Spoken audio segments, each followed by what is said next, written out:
On our Because ISKCON Orlando okay, it will temple be on page. ISKCON Orlando. Yeah, I am there only. Right. Oh, let me check videos. Okay, it Oh is yeah, going yeah, live. I got Maybe it, got it, another got it. 5 seconds. 5. Yeah, I got it. Okay. Now it should be. There you are. Yes, you're live. You're live now. Yeah, that's right. Okay, let me share it now.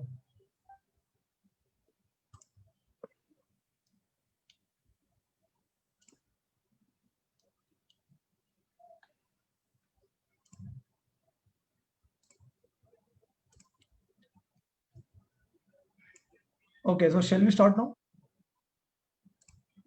Okay. Hare Krishna Prabhu, Dhanavad Pranam. Thank you so much for joining us and picking a wonderful topic. Most of the people will join on Facebook. So just to give some introduction about today's speaker, we are very fortunate to have His Grace Prema Rasadas. He's also a businessman and he's living currently in Mumbai with his family, and he is a disciple of His Holiness Radhanatha Swami Maharaj. And he has been practicing Krishna consciousness for almost more than 12 years, which is not simple. 12 years is a long time, and he looks so young too. So he is a very scholarly devotee who regularly reads Srila Prabhupada books and also by other Gaudiya Vaishnava Acharyas translated by ISKCON devotees.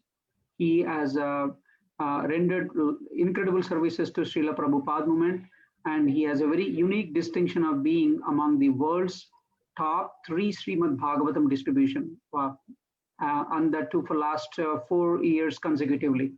Thank you so much, Prabhu. And he conducts online classes regularly in a systematic way to educate and guide devotees into the path of Krishna consciousness. And Prabhu is also holding a master degree in aerospace engineering from University of Florida. So he's not very far from us. He's right. He did his education right next to Orlando. So Prabhu, thank you so much. Please do take us onto this wonderful topic of bhakti from here. Hare Krishna. Thank you so much, Rasvigra Prabhu, for that introduction. Actually, I don't deserve anything great and significant. All this is because of my Gurujan. And I'm very fortunate, privileged to be a part of ISKCON Ireland team. Special gratitude to His Grace Dwaipayana Prabhu for giving me this chance, and also to His Grace Aditya Prabhu and all the devotees who have given me this opportunity. So thank you so much. Okay, so you are all able to hear me clearly? Yes, Prabhuji. Voice is clear and video is also clear. Okay, good. Yeah. All right. So today we'll be discussing about the most frequent question that all the devotees have, but we don't discuss about it so much. But I think this is something that is going at the back of the mind of all the devotees, that why don't we advance quickly? Why can't we see Krishna since we have been spending so many years? Now, obviously, as Rasvigra Prabhu was saying, that 10 to 12 years or 20 years is not very significant. Devotees have spent 40 years more than that, probably multiple lifetime also. So then why we are not able to see Krishna, why we are not able to experience the Lord, and why we are not able to make quick advancement in spiritual life? A very important and significant topic. So there are definitely the first and foremost answer is that we commit offenses to the holy name. But more than offenses to the holy name, there are certain things which devotees probably might, they might be, at the back of the mind, they might be knowing all these things, but probably they are not discussing it, or they are not focusing on this aspect, because what we hear generally is about offenses to the holy name, aparad, Vaishnava aparad. So, Srila Prabhupada once said that chant Hare Krishna and be happy. But he also said that bhakti is actually simple for the simple and complex for the complicated, right? So Srila Prabhupada said that, simplicity, or Prabhupada quoted his spiritual master Srila Bhakti Siddhanta Saraswati Thakur, and he said that simplicity is actually the most important factor in spiritual life, which all the devotees should have, right? But unfortunately, we are not able to understand the meaning of the word simplicity. Probably it is too simple for us, but actually simplicity has very deep meaning also, because bhakti is also very deep. So it is true that just by chanting Hare Krishna, one can see Krishna. Actually, Kali Kali Nama Rupe Krishna Avatar, we can directly realize and we can perceive the presence of Krishna in the holy name if we chant offenselessly or if we chant purely. But still, we know that we are not able to see Krishna, we are not able to perceive Krishna, and most of the time we are seeing Maya, even though we are chanting the holy name, but our mind is distracted. And even during the, whenever we are chanting the holy name, our mind is distracted. We are focusing on material things. We are focusing on many other aspects of material world, or even if it is connected to spiritual life, we try to focus more on the services that we are rendering, try to focus more on the externalities of bhakti when we are chanting. So we are not able to perceive Krishna directly while chanting the holy name. So the question is that why doesn't the Lord appear immediately as soon as we chant the holy name? Because this is the process, this is the standard process, that as soon as you chant the holy name, the Lord should appear. So Nam is followed by Rupa, Rupa is followed by Guna, Guna is followed by Leelas of the Lord. So this is the sequence. But we don't see the form of the Lord, neither we are also absorbed in the qualities of the Lord. So now, should we blame the Lord because we are not able to see the Lord? We are trying our best, and we are also spending so many years in Krishna consciousness. Should we blame the Lord? Actually, if we analyze, and this is something which is based on my personal experience and my own realization, so probably different devotees may have different realizations about the same topic, but this is something that I've compiled going inside my own heart and mind and trying to churn what is actually the defect, where the defect is, and why I'm not able to perceive the Lord also. So there are multiple reasons why one cannot blame the Lord for making us wait for such a long time. And we will discuss the reasons for all these things. Okay, so now we know that even at the stage of Bhav, when there are 9 stages of Bhakti, and when we proceed from Shraddha to Prema, step by step, Shraddha, Sadhu Sang, Bhajana Kriya, Anartha Nivritti, Nishtha, Ruchi, Asakti, Bhav of Prem, we see that at the stage of Bhav, one is able to see the Lord directly, face to face. But even at the state of Bhav, there are obstacles that are present due to previous aparadhs. Some serious previous aparadhs are committed to some devotees. That's why we are not able to perceive the Lord continuously at the state of Bhav. There are some obstacles. And only at the state of Prema, all these anarthas, all these aparadhs are destroyed completely. So then why don't we advance quickly? Obvious answer is offenses to the holy name, right? We know that there are 10 offenses to the holy name, and I just wanted to briefly go through all these 10 offenses to the holy name, which is described in the Padma Puran, Brahma Khanda, 25th chapter, 15 to 18 verses. So we know that the first offense is to blaspheme the devotees who have dedicated their life for propagating the holy name of Lord, to consider the names of demigods like Shiva or Lord Brahma to be equal or independent of the name of Lord Vishnu, to disobey the orders of the spiritual master, to blaspheme the Vedic scriptures or scriptures in pursuance to the Vedic version. 5th, to consider the glories of chanting Hare Krishna to be imagination. 6th, to give some interpretation to the holy name of the Lord. 7, to commit sinful activities on the strength of the holy name. 8, to consider the chanting of Hare Krishna as one of the auspicious ritualistic activities which are offered in the Vedas as fruitive activities, Karma Kand. 9, to instruct a faithless person about the glories of the holy name. 10, to not have complete faith in the chanting of holy names and to maintain material attachments even after understanding so many instructions on this matter. It's also an offense to be inattentive while chanting. This is shared by Srila Bhaktivinoda Thakur, the 11th offense to the holy name, and he says that this 11th offense is actually the root cause for all the other 10 offenses. Okay, so now we know these 10 offenses are there, and we are mostly concerned about Vaishnava Aparadh. We tend to overlook the other offenses from point 2 to point 10, and we mostly focus on point 1. So obviously, point 1 is actually the most grievous type of offense. That's why we have to be more concerned about it. But each and every offense which is described in this 10 offenses to the holy name, there is a corresponding subtle offense also connected to it. So which are the subtle offenses to the holy name? Okay, that we'll see. And apart from the subtle offenses, there is also a lack of taste in spiritual life, or taste may be there, but then there is a lack of surrender. Okay, So we'll see which are the factors connected to all of these three. So what are subtle offenses? So subtle offenses, it includes neglect or overlooking instructions of Guru, taking it for granted, not raising our standard as per the instructions given by the Guru, then familiarity breeding contempt. And so there are a few examples of this. So one time His Holiness Giriraj Maharaj mentioned in a class that uh, not to read Prabhupada books regularly is also a subtle offense. So this is very deep actually. If we don't read the books of our acharyas, and especially the current acharya, then it's a subtle offense. To continue to do what we like to do instead of how the Guru wants it to be done. So see, these are all small details. These are all technical details of spiritual life. These are not major details, but these small details are very important and they are very useful. They are very helpful to refine our bhakti. If we neglect or overlook all these things, then Krishna will not manifest completely to us. So that's why we are discussing this.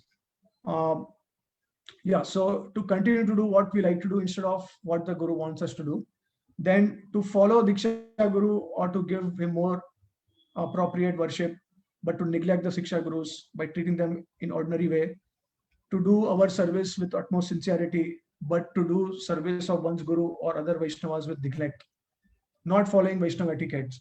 So these are all examples of subtle etiquettes that we have to be careful. Now, to explain this further, so I wanted to focus on a few things.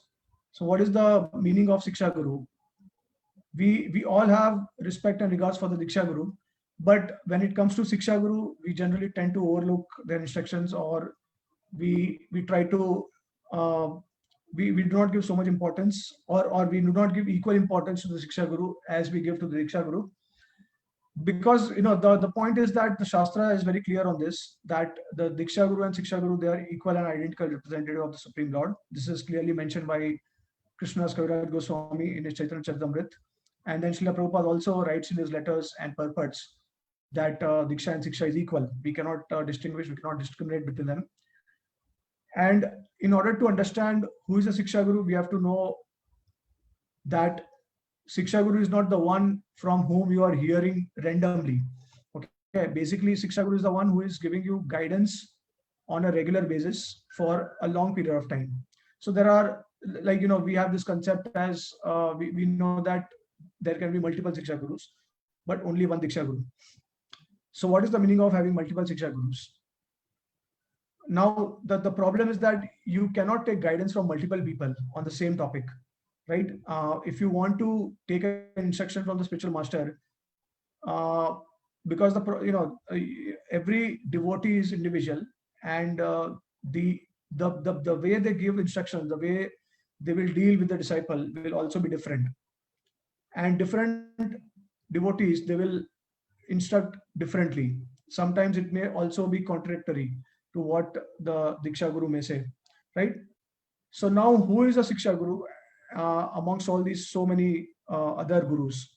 How can we know who is the Siksha Guru? And basically, when we talk about Siksha Guru, it refers to someone who has been guiding us since a long time, and we see that devotee as a guru also. We are able to appreciate that guru as that devotee as a guru, and we are taking guidance from that devotee for a long time. Okay, so it is not that, okay, you go to a temple to ISKCON center, and by chance you hear a Bhagavatam class from someone. So it does not mean that that devotee becomes your guru. You must have a long-lasting relationship with someone from whom you are taking guidance on a regular basis, and from whom you are also clarifying your doubts and arthas in spiritual life. It's very important to do this on a consistent basis. But at the same time, you may also get inspired by a devotee for a short period of time, but that short period of time, he may share something which may affect you for the entire lifetime.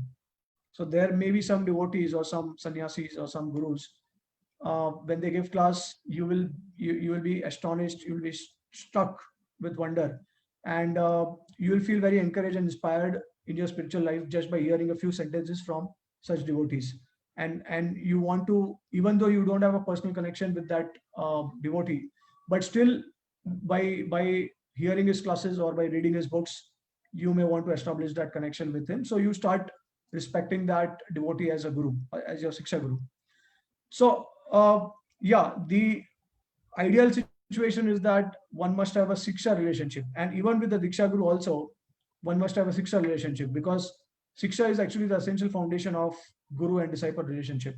Without Siksha, there is no meaning of Guru-disciple relationship.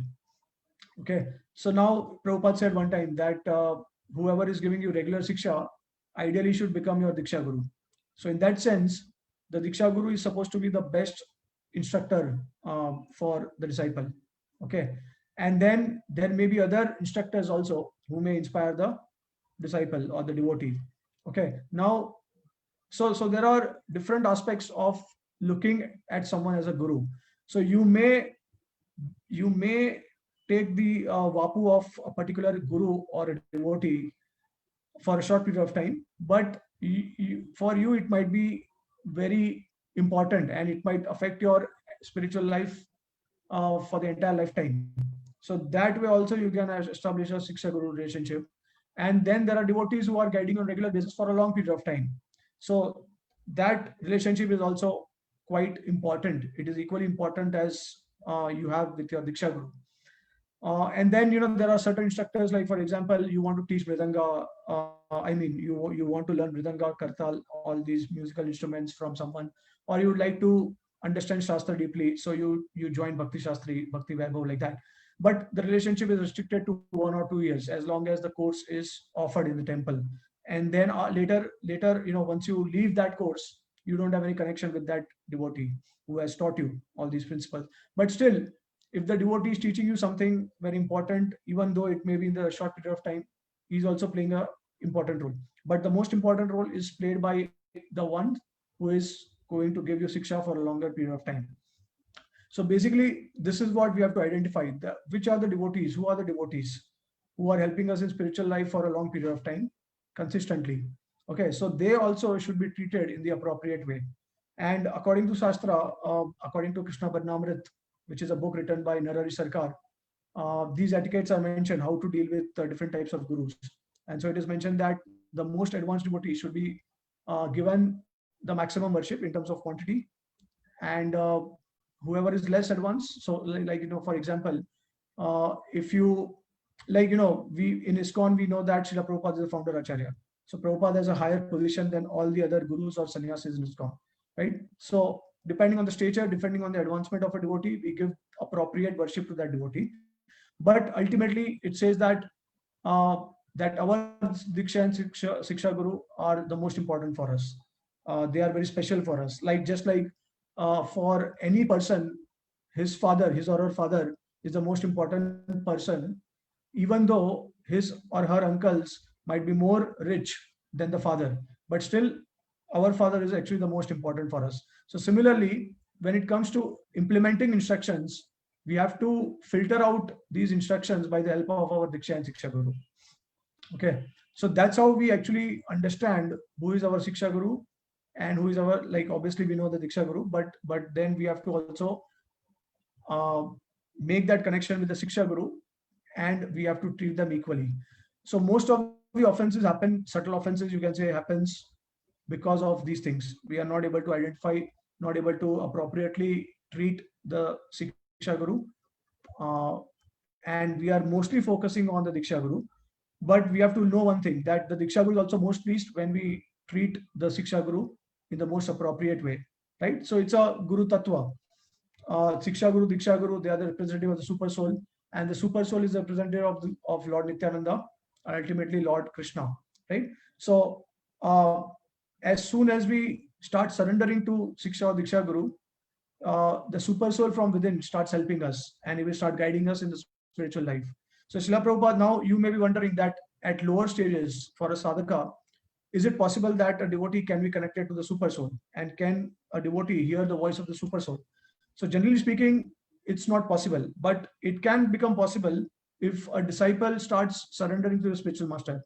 So in one particular purport in Srimad Bhagavatam, Srila Prabhupada explains this point, that if a disciple is sincere and if he starts surrendering to the spiritual master, in other words, if he starts accepting the desires of the spiritual master and sacrifice his own desires, then what happens? The spiritual master connects that disciple to the super soul.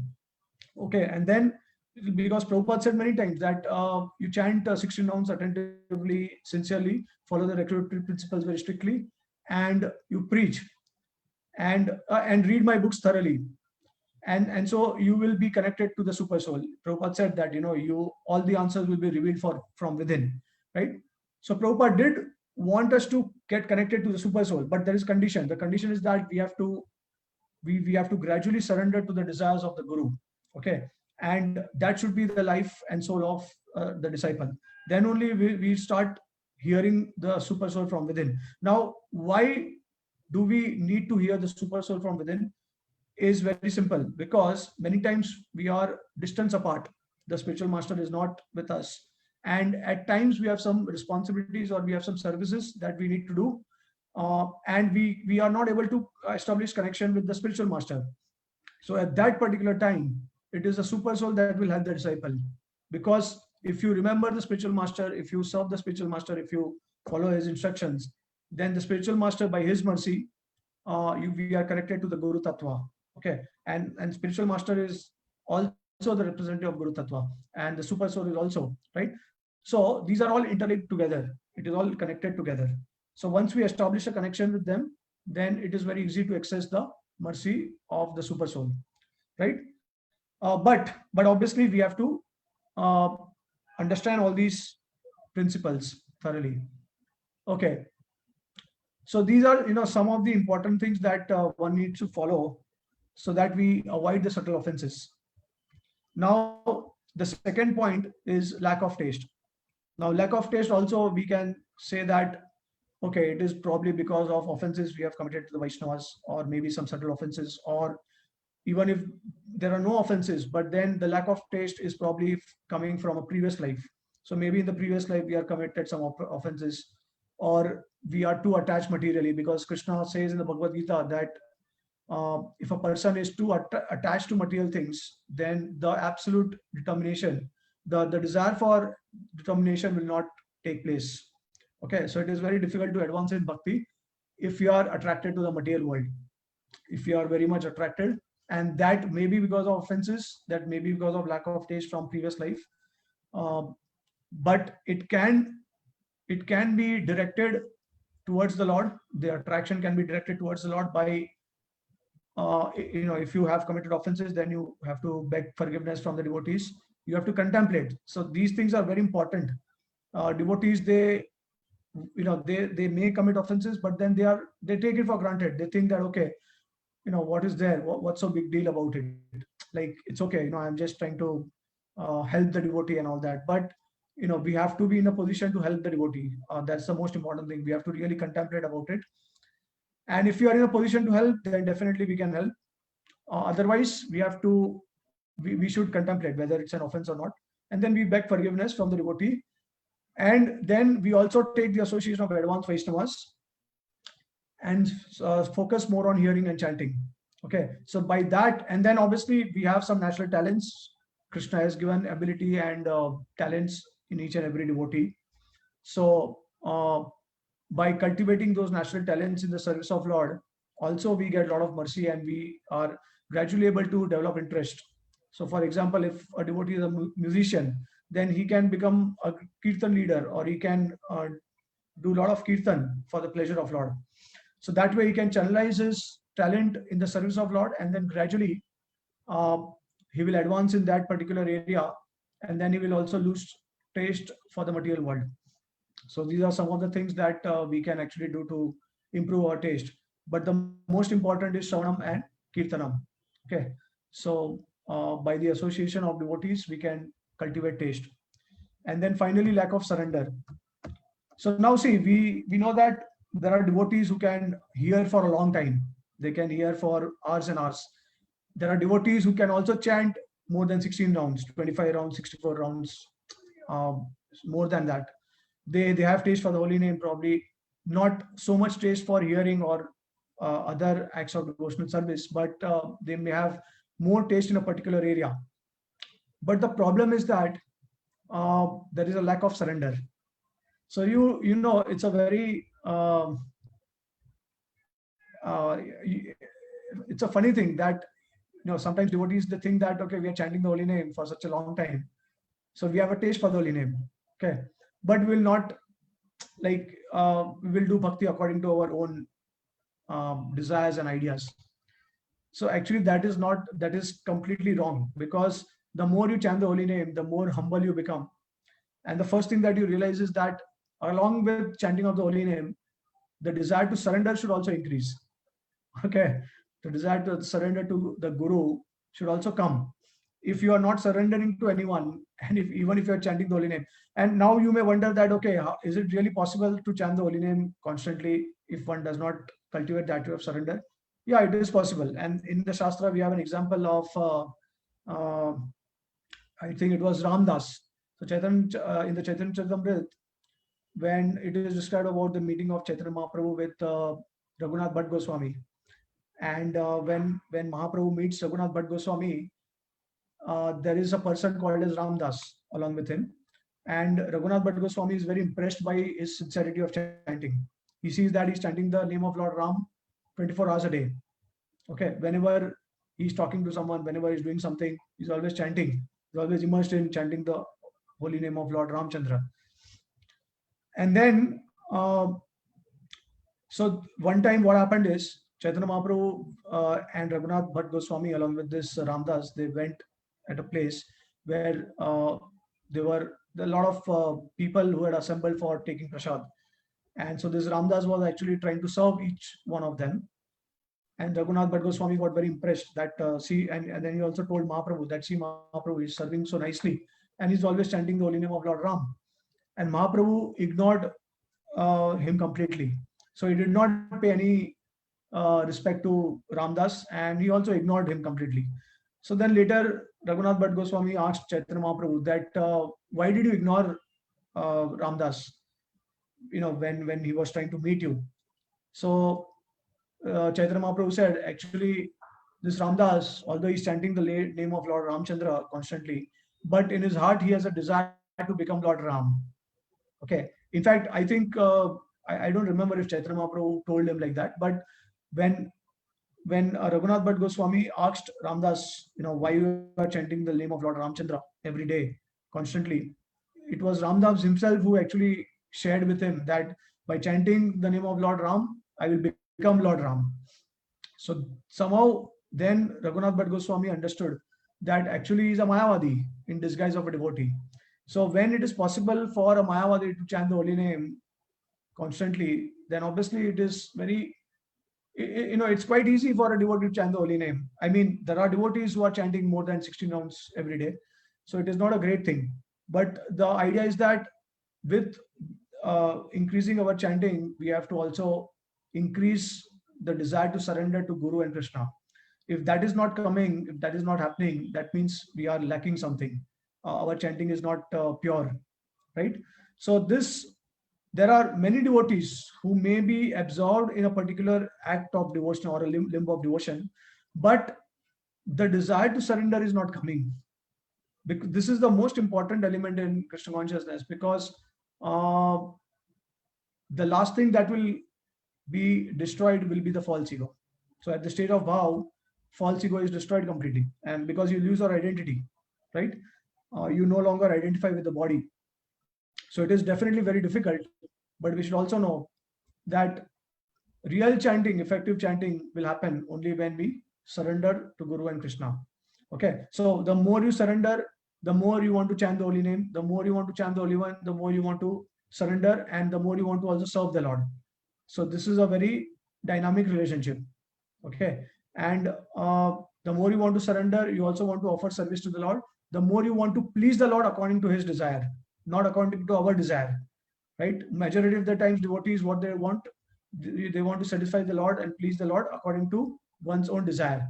But this is not what the Lord probably might want us to do, right? The Lord might have some different plan for us. So we have to accept it. And in order to know that plan, in order to know the desire of the Lord, we have to ask the Guru, because at the beginning stages, we are not in touch with the Supreme Lord. So basically, some of the symptoms of the lack of surrender is that, we tend to follow our own mind, and then we think or show that whatever decision we shall take, we are depending on Krishna instead of discussing and taking permission or guidance of Guru. So there are devotees who may take a particular decision, important decision of their lives. They may not consult anyone, any devotee or any of their Siksha Gurus or Diksha Guru. They may just take their decision on their own. And later on, they will say that, okay, we'll see, Krishna, probably this is something that Krishna has arranged. And then when everything will go wrong at the end, then they will start thinking that, oh, was the decision correct? Was it Krishna's desire?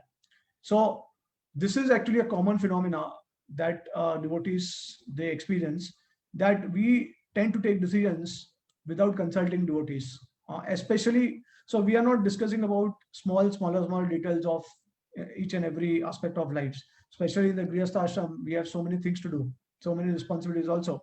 So we cannot just keep bothering our spiritual masters for this, right? So we also have to become matured and we have to handle things. But whenever there is an important decision of life, which will probably have an influence on our spiritual life, that time at least we should take some consultation. So we should take some guidance. Now, if you are really, if you really think that, okay, I'm dependent on Krishna, then why are you afraid of going to the spiritual master and discussing with him? So basically, if this is the symptom, then it means that the devotee is actually afraid of receiving some instruction which he is not able to follow, right? Or he does not want to do it, or he has already decided that he wants to do this, right? So these are all the things, the small things which will actually affect or influence our spiritual life.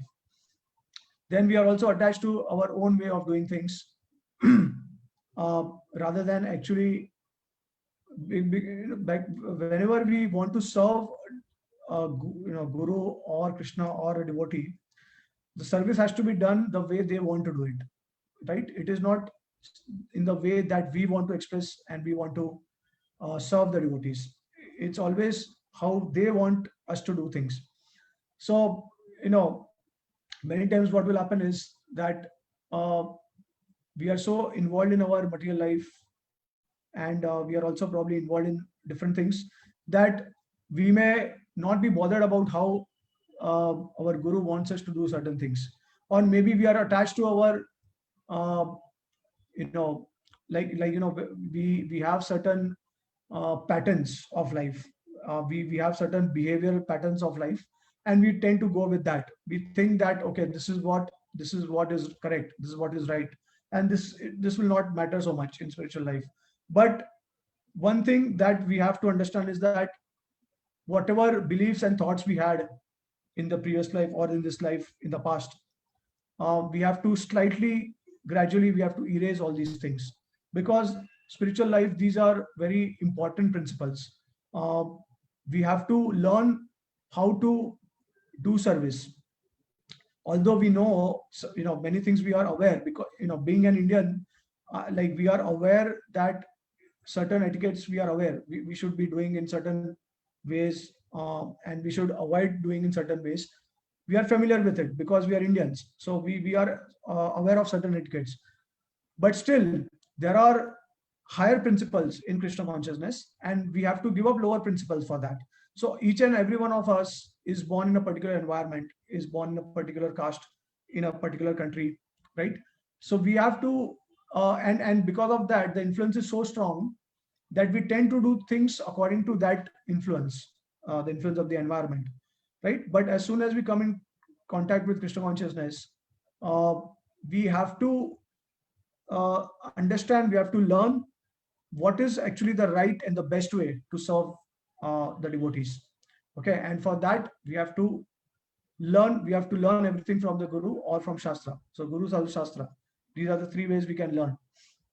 So gradually we need to erase our attachments to our beliefs and thought processes, and we have to cultivate new thought processes which are sanctioned by Guru, Sadhu, Shastra.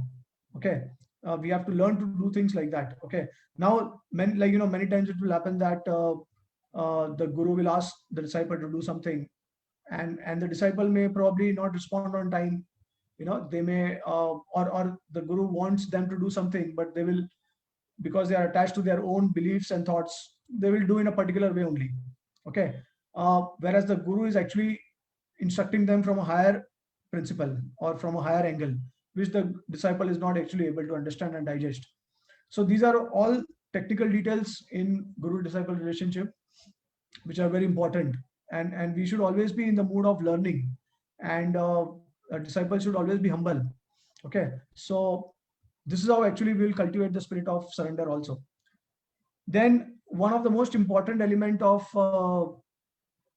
advancing in spiritual life is, and especially when we talk about association with advanced Vaishnavas.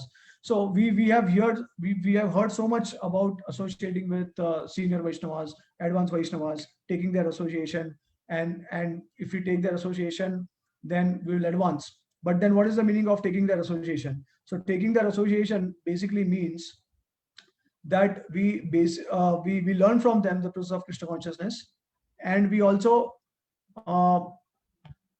ask them, inquire from them, and we also try to evaluate our progress and advancement in Krishna consciousness. So basically, we have to discuss with them.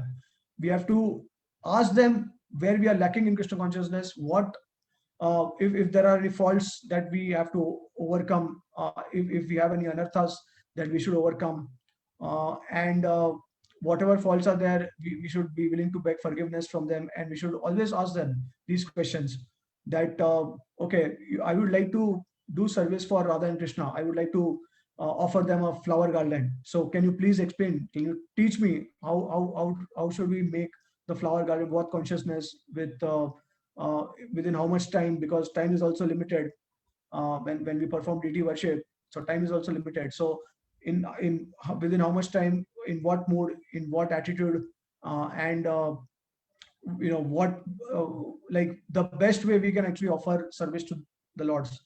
So all these things are very important. If we don't check regularly with the spiritual master, then obviously what will happen is we are not concerned about our advancement. To be honestly speaking, we are not concerned about our advancement, because we just want to relish Krishna consciousness. We don't want to we don't want to evaluate ourselves how much we can advance in spiritual life. So these are all very important details. Then we also tend to become independent, and we have a mentality that we can figure things out. What is the need? What is the why do we have to go to the spiritual master, or why do we have to take guidance of a devotee? We can figure it out. So because life is in the material world, till now we have figured out a lot of things, and material world is designed in such a way that every problem has a solution. Obviously, in the material sense, every solution leads to a problem. That's another thing. But ultimately, everyone gets a solution by the mercy of the Lord, even in the material world. So what to speak in spiritual life? But these are all the things that the Lord is actually also looking thoroughly. What choices we are making. Are we surrendering ourselves to the desire of Guru? Are we testing ourselves in terms of self-evaluation? In terms of are we willing to overcome certain arthas? All these things are actually observed by the Supreme Lord. So it's very important that we always cultivate the mood of dependence on the Guru and the devotees. That although we become matured in spiritual life, we have to become matured, but that maturity also is the result of the dependence on Guru. So at no point of time we ever say that now I have become independent and I don't need to consult with my Guru. So unless and until a sadhaka reaches the state of bhava, you cannot claim that he is independent of the Guru.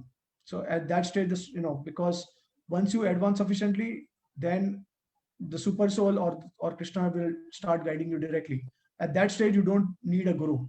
But we'll see that in history, we have examples of acharyas who are always connected to a sampradaya, and they also have their Guru, even though they are actually coming from spiritual world, or probably they are perfected devotees. But still, they are always taking instructions from the Guru, taking guidance from the Guru to set an example for us. So we should never think that we have become independent and we can figure things out.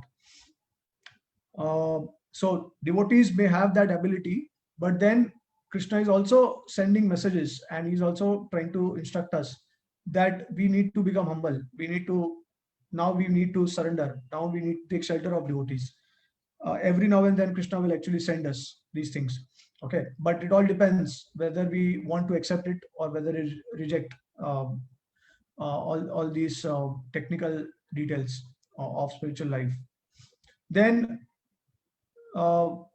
many times devotees, they also want to relish Krishna consciousness, and they don't care so much about fulfilling desires of Guru. Especially in ISKCON, we have Srila Prabhupada as founder Acharya, and he had so many desires in terms of, but the most common desire is to preach or to share the message of Krishna with the entire world. That's a common message. Now the way we do it, that's, it can vary from one devotee to another devotee. So Prabhupada gave each and every type of services to us, right from book distribution to Harinam Sankirtan to cow protection to Varnashram to prasadam distribution. So much variety is there. And Prabhupada also emphasized and encouraged devotees to cultivate their talents in Krishna consciousness, okay, and to serve the Lord in that particular way. So there are multiple ways actually devotee can connect to the Guru's desire, but they should get connected. They should have this desire to fulfill the instructions of the Guru, to fulfill the desires of the Guru. This is actually real Vraj Bhav. Krishna consciousness is not about relishing Krishna consciousness, but it is actually serving Krishna. It is serving Guru. So in the Bhakti Rasamrita Sindhu also we see Rupa Goswami quotes an example of Daruk. I don't remember, but yeah, I think it was Daruk who was fenning the Lord, and then because of fenning the Lord, he got ecstatic and he developed ecstatic symptoms.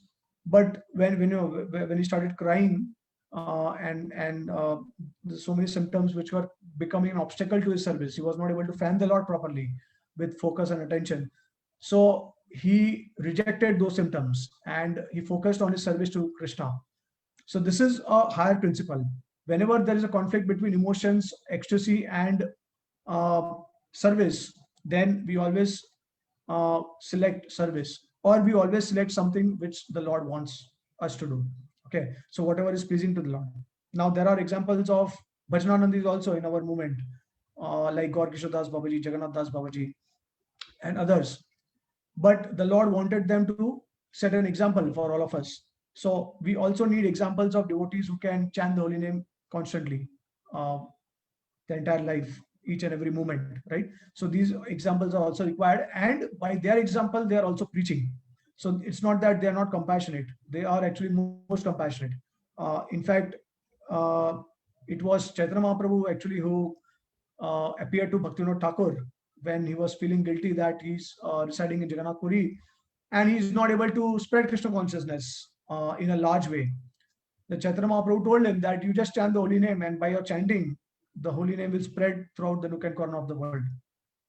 So obviously it's a different thing that this particular prediction of Mahaprabhu was fulfilled by Srila Prabhupada.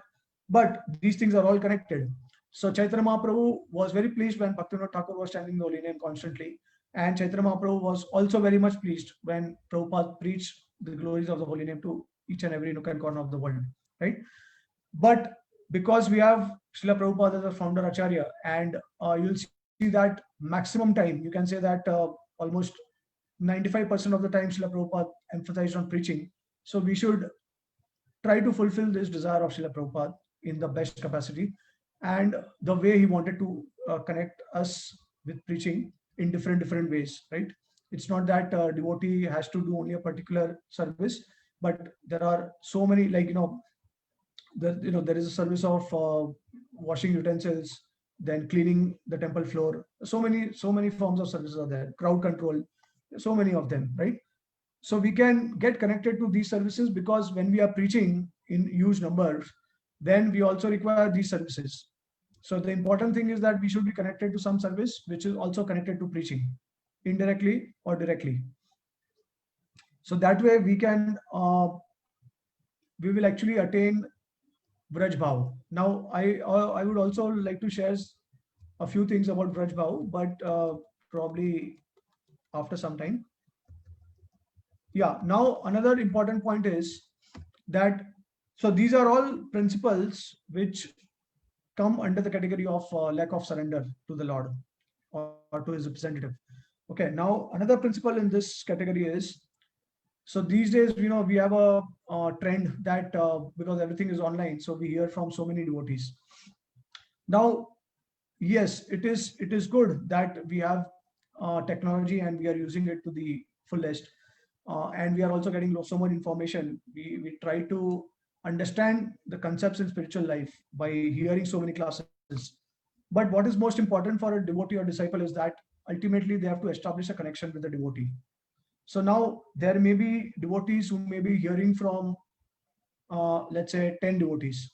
Okay. But then is spiritual advancement connected to just hearing from all these 10 devotees regularly? Or is it to establish a connection with those devotees and then following the instructions and to also do some service for them? So this is actually the most significant part, because Bhagavad Gita, it is very clearly defined. Tad vidhi pranipatena pariprashnena sevaya upekdakshita jnanam jnana tattva darshina. That the most important element of spiritual life or devotional service is to inquire submissively and to also uh, clear the doubts and to also serve, okay, in a humble attitude, the guru. So that guru has seen the truth, they are realized, and that's why they can actually impart knowledge to him.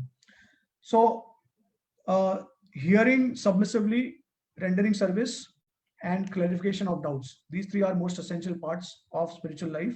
Without this, a devotee cannot make any advancement. So if the tendency is just to hear from everyone and to follow none, then we actually are not making any advancement in spiritual life. The idea is that ultimately, when we hear from multiple people, multiple speakers, we also get inspired by only some of them. And then we try to establish connection with them. We try to take guidance, instruction from them regularly, and then we also serve them with humble attitude, right? And then only we can actually progress. Because, so like, for example, in the Srimad Bhagavatam purport, Prabhupada also speaks about two forms of Bhagavat, two kinds of Bhagavat. One is the book Bhagavat, one is the devotee Bhagavat. And Prabhupada says that the devotee Bhagavat is actually more important than the book Bhagavat. Why? Because the devotee Bhagavat can pull your ear. He can chastise you, he can correct you, right? And so if you only hear or if you only keep reading, but you do not take correction, you do not ask for guidance, advice from a devotee, then that is incomplete. So you have to make a connection with someone ultimately. So this is actually the most important principle. A devotee may be very popular, may be very famous throughout the world or throughout a particular country, and he may have a lot of followers. But if you ask him that who is your true follower, then he will not be able to answer this question unless he knows someone personally, or unless he knows a few of them personally, right? So the speaker also knows that ultimately all these devotees, they hear, they might be hearing regularly, but then as soon as you start establishing a personal connection and you start advising and offer correction to them, then they will go away gradually.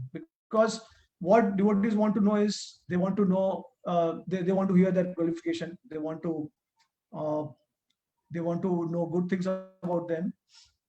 And the more whoever will actually glorify them, whoever will say all these good things to them, that the tendency is that you become more attached to these kind of speakers, right?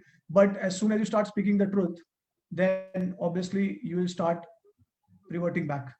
Now obviously there is a way to speak the truth. In the Bhagavad Gita, Krishna says that truth should be spoken in a palatable way, so that people can actually digest it. Okay, so there is a technique for everything. And but the principle is that if you really want to advance in spiritual life, you have to humble yourself and you have to ask for correction. And these are the real devotees who can help you. If someone is telling you the truth, then these are the real devotees. If someone is telling you that they are glorifying you, then probably it means that they are just doing it from a distance. because you are not closely connected with them. So they just want to inspire you in your spiritual life. And they know that, if they offer you some correction, then it will probably, they probably become more rebellious. So it is better to offer them praise instead of trying to correct them. And that's why the speaker and the person or the devotee, they will also maintain distance. But this distancing, what is the use of this kind of distancing? It will not help the devotee in any way, because he's not connected to anyone as such, right? So this is actually very important, that each and every devotee, they should be connected ultimately, and they should render service, they should also inquire, and they should seek correction. So this is the most important principle of spiritual life. Okay, so due to all these above reasons, we are unable to attain mercy of the Lord in its full manifestation.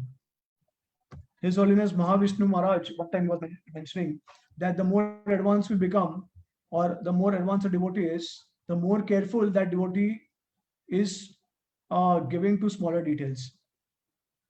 Okay, so actually, advanced Vaishnava is the one who is focusing more on these smaller details, because he understands that Krishna consciousness is all about perfection, and it is all about satisfying the Lord completely. So although we are able to achieve the major things, like for example, chanting the holy name 16 rounds every day, or following the regulated principles, and maybe we are also involved in preaching and services. But then if we do not contemplate, if we do not act on these smaller details, then we are not refined in bhakti. We do not become perfect. We don't achieve perfection in bhakti. And this is actually what Krishna wants us to do. Okay. That's why Krishna is not giving us his mercy completely. He wants us to make sure that we become perfect in whatever we do, and we are purified in the best way, so that when we go to the spiritual world, there is no more reformation required. We are just transferred to the spiritual world directly, where we can serve the Lord. So basically, you see, Vraj Bhav is one pointed attention to please Guru, and this is also something which is emphasized repeatedly by Srila Prabhupada. And Prabhupada quotes Srila Vishwanath Chakravarti Thakur that one pointed attention to Guru, or to the instructions of Guru, to make the instructions of Guru life and soul, is actually Vraj Bhav. And that is true also. So what is the mood and desire of all the Vraj devotees? It is just to satisfy and please Krishna, nothing else. They have no other desire. The gopis, they have no other desire than to please Krishna. They don't have a tinge of desire for their own sense gratification also. And then we also have an example how Narad Muni tested the gopis and the Dwarka Mahishis, and how the gopis actually they stood the best devotees of Krishna. And when Narad Muni made a comparison between the Dwarka Mahishis and the gopis came first. So that's because the gopis don't even have a tinge of material desire. In fact, the acharyas, they say that what is the difference between the prema, or the love of the gopis, and the love of the Mahishis? Why the Mahishis are less advanced than the gopis is because sometimes the Dwarka Mahishis, they want to enjoy Krishna, or they have a tinge of desire to satisfy their senses. But the gopis, they don't even have a tinge of desire to satisfy their senses. So this is a difference between the Mahishis and gopis of Vrindavan. So Vraj Bhav, and so what is happening here is that the Guru in the material world is training us to develop the similar type of mood and attitude. And this is also Rag Bhajan, this is also Raganuga Marg, where the only goal, the only desire of a devotee should be to please the Guru. In the material world, as long as we are sadhaka, we should try to attain this type of desire or bhav or feelings. Okay, and once we attain this desire, once we achieve this kind of desire, where we are always thinking of pleasing the Guru, then that will automatically also it will be natural for us to also desire to only please Krishna in Vraj. because this is actually Vraj Bhav.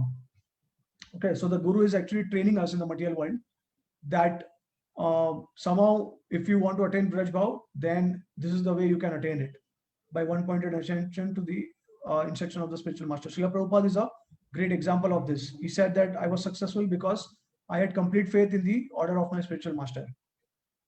So it is very important. So generally, sometimes devotees talk about Purva Rag for Radha and Krishna, right? But being sadhakas, we should first talk about Purva Rag for one's own Guru, then speak about Purva Rag for Radha and Krishna, right? So unless and until we develop attachment for the instructions of Guru and to fulfill his desire, till that time we should not focus so much on Purva Rag for Radha and Krishna.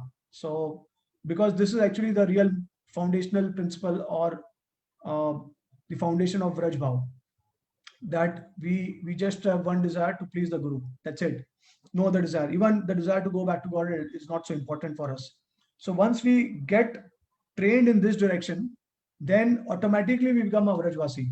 Then there is no other thing to be achieved. Okay. And so generally devotees, they want to go back to Godhead, right? That's the desire. But I think that this desire is actually for devotees who are not completely purified, because as soon as you advance in spiritual life, you will actually realize that the most important principle is to please Guru and Krishna. That's it. Rest, all other things are secondary. If you because when you please Guru and Krishna, you are automatically in the spiritual world. Prabhupada also says this many times. He has written this in the purports also. Because you have attained the mood. The mood is the most important thing. The attitude is the most important factor. Okay, and if you have attained that attitude, and if you are serving the Lord in that spirit, then you are liberated. You are already liberated. So Chaitanya Mahaprabhu's mercy will automatically come to you. And so it is very interesting to know that what is the desire of the pure devotee once someone becomes a pure devotee. Let me share one example of His Holiness Bhakti Charu Maharaj. Recently passed away, but I read one of his offerings to Srila Prabhupada, and it was so striking. At the end, he's writing to Prabhupada that, Prabhupada, if you are satisfied with me, if you are pleased with me, then please call me at your service. And wherever you are, I would like to serve you. Okay. So now see, even if a devotee attains prema, he's not desiring to go back to Godhead. He's desiring to serve his spiritual master life after life. Janme Janme Prabhu se Divya Jnana Hriday Prakashito. So that's why we say that the relationship between Guru and disciple is eternal, because as soon as the Guru disciple is perfect, he will perfect his spiritual life. The only desire the devotee or the disciple will have is to serve the Guru wherever he is. And Prabhupada said that that Acharyas, once when he was asked by a disciple, Prabhupada said that the Acharyas, they are never in the spiritual world, they are always in the material world. Okay. And they are going from one universe to another universe, trying to spread Krishna consciousness. And then Prabhupada also spoke about his Guru Maharaj, Srila Bhakti Siddhanta Saraswati Thakur Maharaj, that my Guru Maharaj, he already departed from this world to take birth in another universe where he can also share the message of Krishna. So you see, you keep desiring to serve the spiritual master again and again. And that's how you may not go to the spiritual world, but because you are always with your spiritual master, you are always trying to please Guru and Krishna, you are always in the spiritual world, right? So this is actually so important. So one time Gaurang Prabhu was sharing recently that when Maharaj was going to some country and they were in the airport, so Maharaj was climbing the escalator. He was on the escalator, and Gaurang Prabhu thought that, okay, let me climb the stairs and try to reach before Maharaj will reach on the top. So then Gaurang Prabhu was trying and he was climbing the stairs, and Maharaj was on the escalator, so he was directly transported. And so Maharaj reached first before Gaurang Prabhu, and then Gaurang Prabhu, when he reached there, so Maharaj said that, so actually, you are practicing the path of Jnana Yoga, and I'm practicing the path of Bhakti Yoga. That's why it took so much time for you to come here. And I was so Jnanis generally, they put a lot of efforts to reach a particular destination. but here I am transported without any efforts and quicker. So Gaurang Prabhu was laughing and he was sharing this example. So what we understand from this example is that just by the mercy of the spiritual master, just by the mercy of the Parampara Acharyas, if we just catch hold of their dhotis, then and if we just have a desire to please them, then automatically everything will be achieved to us. We don't have to put any extra efforts in spiritual life, right? So this is actually a very relevant example from Gaurang Prabhu's personal experience with Radhanath Maharaj. Yeah, so and then so many other factors like chanting the holy name is purely based on our entire life's character and not just on the 2 hours of japa that we do every day. So chanting is actually a holistic thing. What do you do in the other parts of the day and throughout the day, throughout months, throughout years, throughout your life, what you have done, that is actually going to decide how purely you are going to chant the holy name. Okay, so that's why our dealings, our behavior, attitude will all indicate our quality of chanting, and these things are extremely important because it has a direct influence on our chanting. And then the lack of desire to preach. So because we have been instructed by Lord Chaitanya Mahaprabhu, Srila Bhaktisiddhanta Thakur, Bhaktivinoda Thakur, Srila Prabhupada, that's why it is very important that we try to fulfill the desire of our Guru, and this is actually the success of life. Okay, now some devotees may also preach, but if they do not distribute Prabhupada books, then also there is some lacking, there is some defect. Okay, preaching basically means you preach and you also distribute books. So Prabhupada said that what your 2 minutes of preaching will do, a person will come and he will run away. But if a person will touch my book, even for a moment, it will benefit him eternally. So this is actually very important principle, that preaching also means that we focus on distributing Prabhupada books and we also preach according to our own realization, according to our own way, according to the service that we are best or naturally inclined. Okay, so these are all small things that we need to be concerned. Then lack of association with advanced devotees also is very significant. So and then I've already explained, I've already shared that what is the meaning of taking association with advanced devotees. Then so these are very important details. But then Srila Prabhupada's mercy is so great. If one offers great service and sacrifice to Prabhupada, then one may receive special mercy from Prabhupada and one may escape all these technicalities of spiritual life by Prabhupada's special mercy. But this is a very rare scenario. Okay, and so it is also, it is also possible that we don't have to purify ourselves to this great extent, but just by Prabhupada's mercy, we can attain perfection. But it's a very rare thing, and we have to also contribute in that way, in a significant way, to Prabhupada. So preaching is a shortcut, and we become recognized immediately by the Lord. This is what we have heard from all our senior devotees, great Vaishnavas. And then we have example of Anand Mohan Prabhu, who is a devotee from Russia, who was distributing books throughout his life. And then Lord Chaitanya Mahaprabhu appeared in his dream and he told him that I'm very pleased with you and I'm coming to take you. And Srila Prabhupada also said the same, right? He said that if the devotees distribute my book every day, then I promise, I guarantee that Chaitanya Mahaprabhu will personally come and pick you up. So book distribution is very important, preaching is very important. And then what it means to go back to Godhead. Acharyas, they mentioned that sometimes, so this is a very important point to understand, that sometimes multiple lifetimes can be a great boon and benediction. Why? Because, so, like generally devotees are concerned to go back to Godhead in one lifetime. But Acharyas, they say that if the devotees are taking multiple lifetime, then what they are doing is the level of prema is actually intensifying in each and every lifetime. So that's a great benediction by the Lord. So if a devotee wants to attain a very high state of spiritual consciousness, then the Lord may give him multiple lifetimes. And we have some examples in the Shastra also.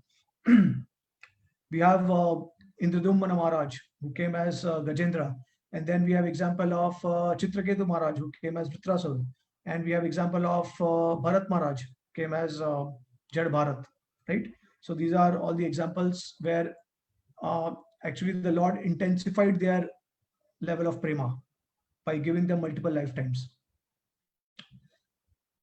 And obviously the Lord does not reciprocate so easily because he also wants to intensify our hankering to attain him. Okay, so these are all inspiring reasons why the Lord does not reciprocate easily. And we also see this happening in the Raslila pastime where Krishna disappeared and then the gopis are all anxious to meet the Lord, and what happened is they united together, they glorified the Lord, they started chanting the holy name, and it intensified the level of their prema. So this is also the reason why the Lord actually does not reciprocate so easily, right? And obviously we cannot demand or force the Lord to appear in front of us or to bestow prema in this life. So that's the exclusive prerogative of the Supreme Lord. So it is mentioned in the Chaitanya Charitamrita by Krishnadas Kaviraj Goswami that even if you chant millions of holy names for millions of lifetimes, still you cannot attain Krishna. But if you do with offenses, but if you chant even a syllable of the holy name purely, you can attain the spiritual world right away, right? So this is the concluding words that I have, and I hope something devotees are able to relate with it. So if devotees they have any questions or comments about it, then please feel free. Hare Krishna Prabhu, thank you so much. It was really, really wonderful class. We took, all different parts and finally, condensed what we need to do to really progress in bhakti. I'm just checking if there are any questions on Facebook.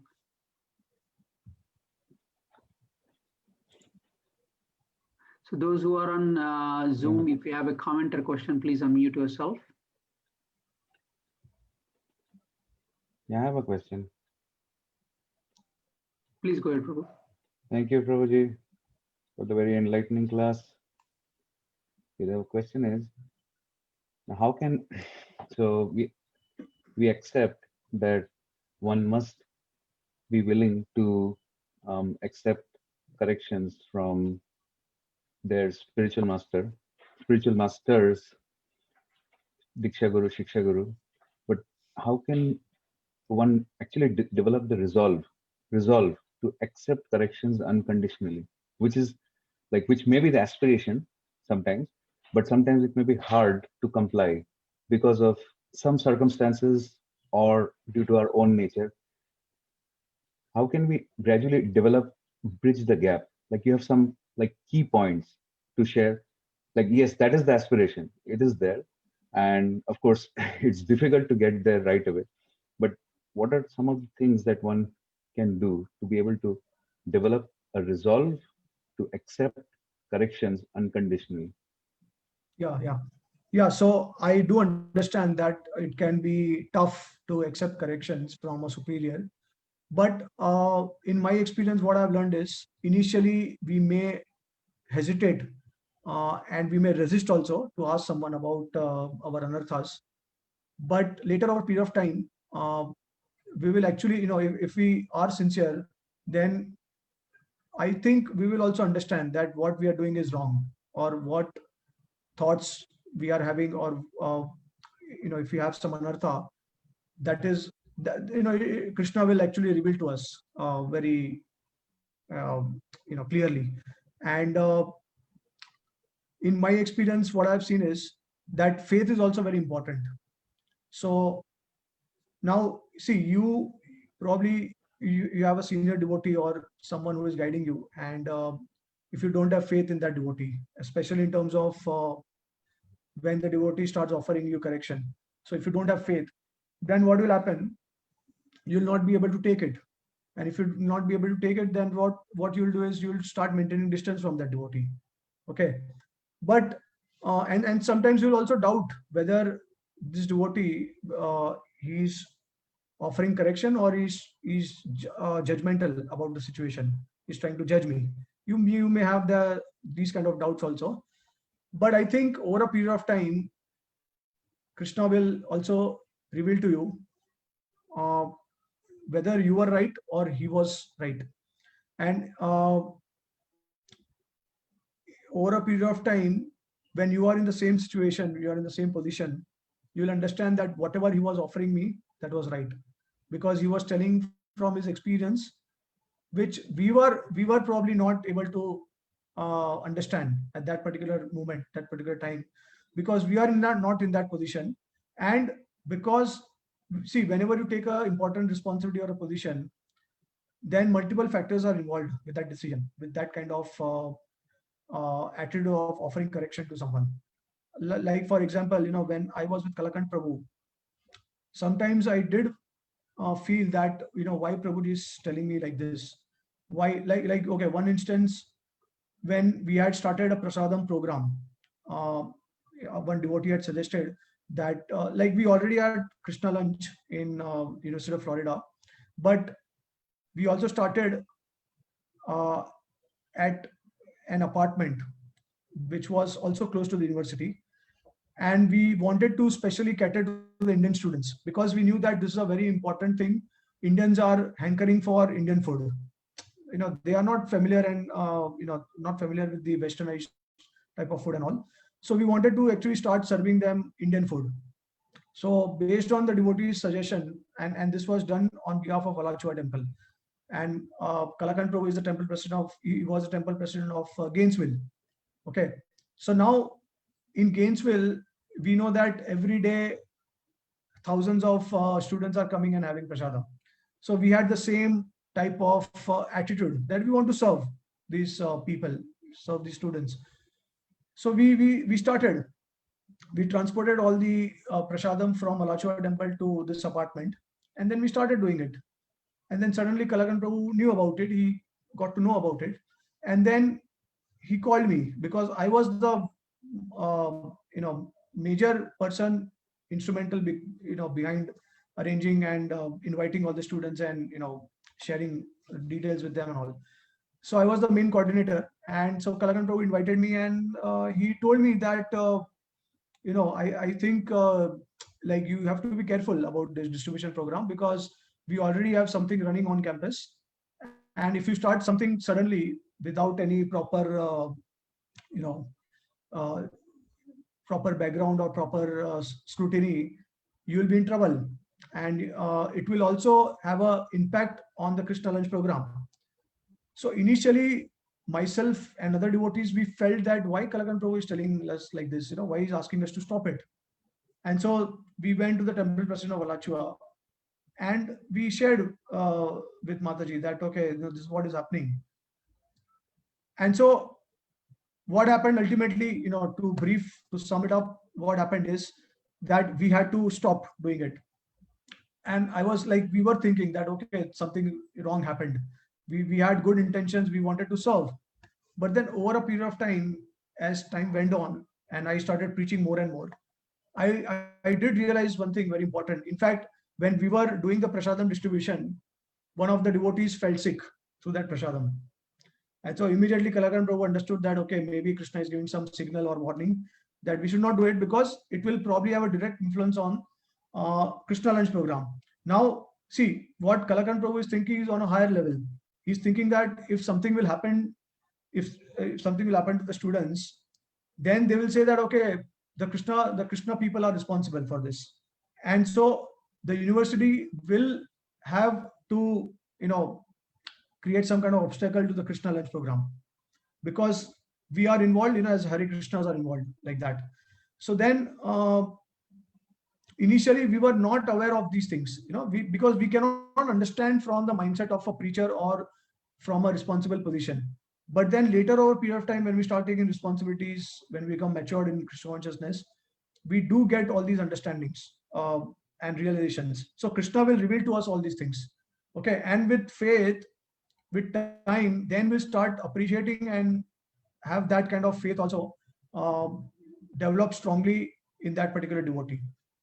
And then we will have this conviction that whatever the devotees or senior devotees or someone who is responsible in a responsible position, or at least our Siksha Guru, if they tell us something, we should not do it. If they, at least, whenever they say that, okay, you should not do this, then we should not do it. At least that should be our standard. He may give us hundreds of instructions, and we may probably fail to follow them. But if there is one instruction which is no, then we should not do that. Okay. Otherwise, we run the chance of committing a Vaishnava aparadh to our own Gurujan. And even after Krishna revealing us and giving experiences of so many events, if we still maintain our attitude, then actually we are the ones who are to be blamed, right? So it requires deep faith, and it also requires purity of heart. Okay, so you have to, so initially, if you do not have the faith, then you have to give yourself time. You have to pray to the Lord, and the Lord will reveal you, by giving you that kind of experience, and then you will be able to relate. You'll be able to understand. So my advice is that whenever you take guidance from a senior, you should not think that they are trying to judge you. Okay, at least give them a benefit of doubt. Okay, you should give them a benefit of doubt, and you should always have the faith that they are telling you for your advancement or your reformation. Okay, so that much faith you should have in the authorities. Otherwise, you will not be able to take guidance from anyone, right? Because see, one thing is for sure, you will also know where you are wrong, and if you do not know, Krishna will reveal it to you later. Okay, so is that okay? Yes. Thank you very much, Prabhu. Yeah.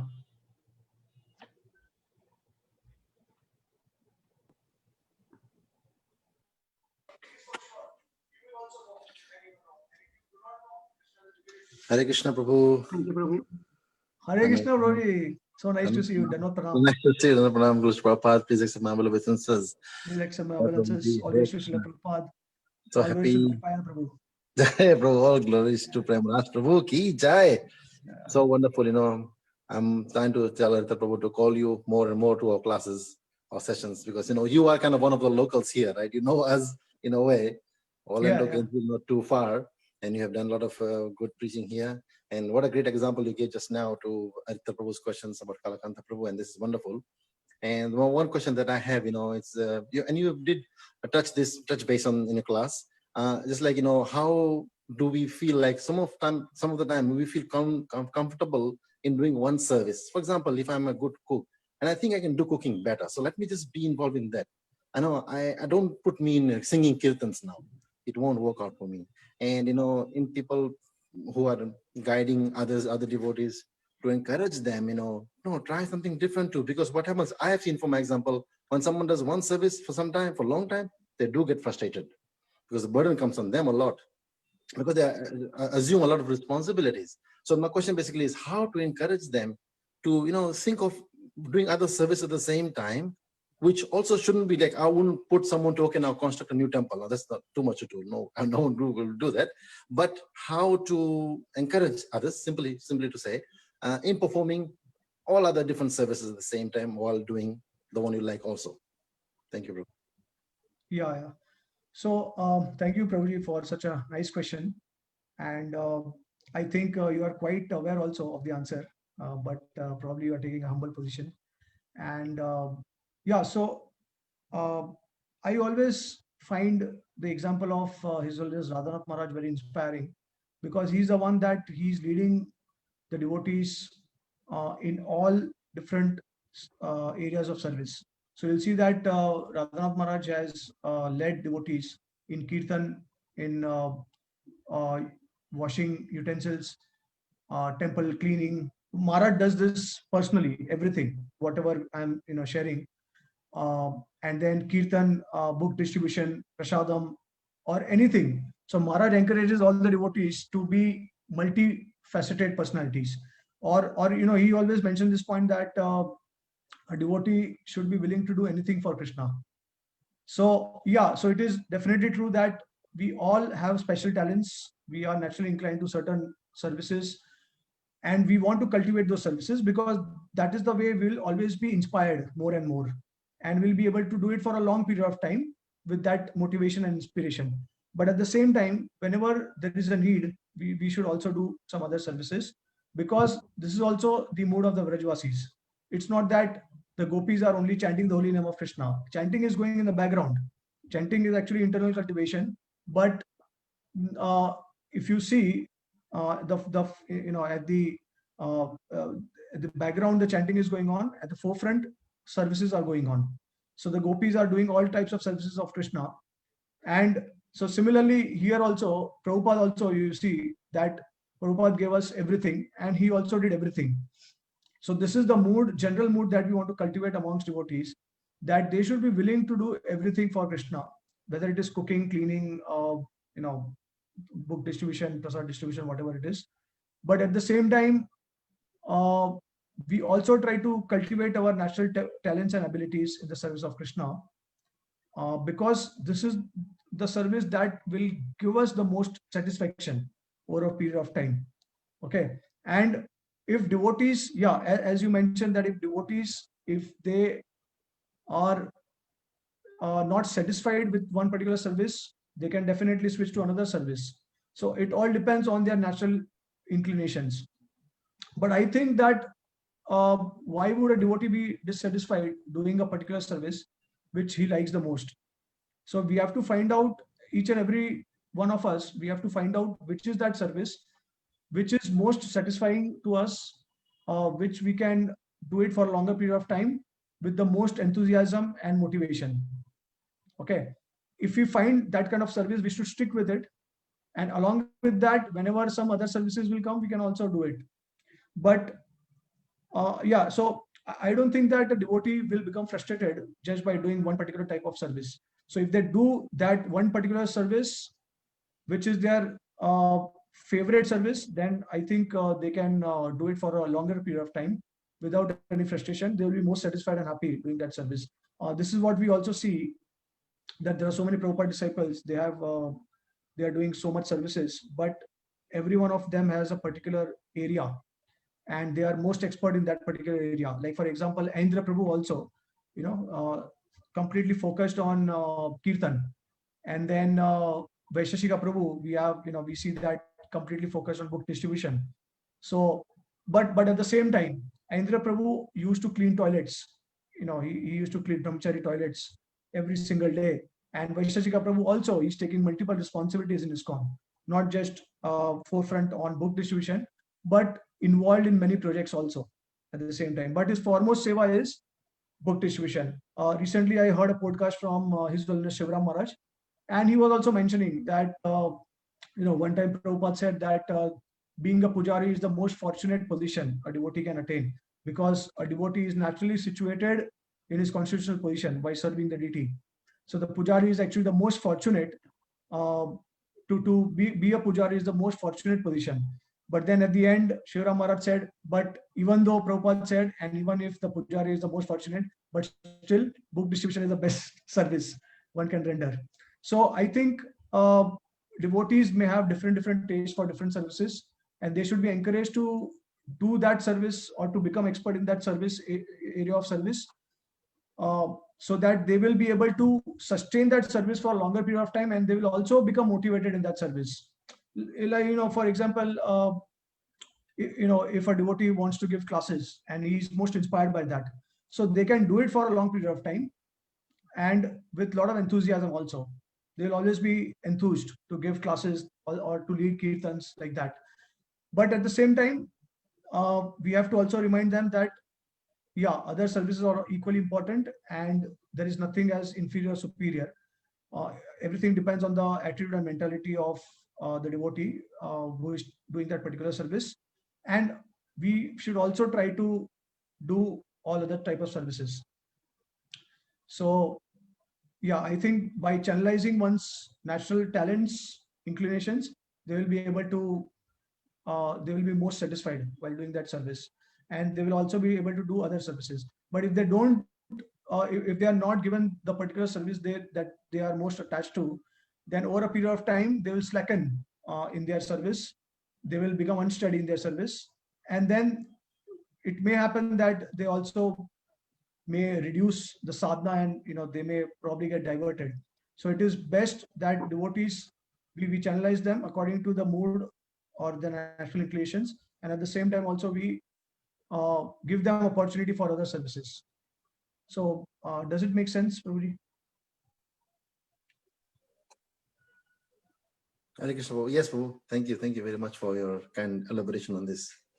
Hare Thank Krishna. you, Prabhuji. Thank you. All right. Anyone else? If not, Prabhu, again, thank you so much. It's almost probably 10:30 at back home, and you're staying so late, and tomorrow is your working day. So please come forward again whenever your time permits, and pick up another topic. Thank you so much. Thank you so much, Prabhuji, for giving opportunity. It's always a pleasure to be a part of this wonderful association. Special gratitude to Dvaipayana Prabhu and Aditya Prabhu for organizing this. And thank you all the devotees for joining us. Hare Krishna. Dandavat pranam to each and every devotee. Vancha kalpatarubhyascha kripa sindhurvayavacha patitam pavanebhyo vaishnavebhyo namo namaha. Srila Prabhupada ki jai, Vaishnava Vrinda ki jai. Thank you so much. Thank you.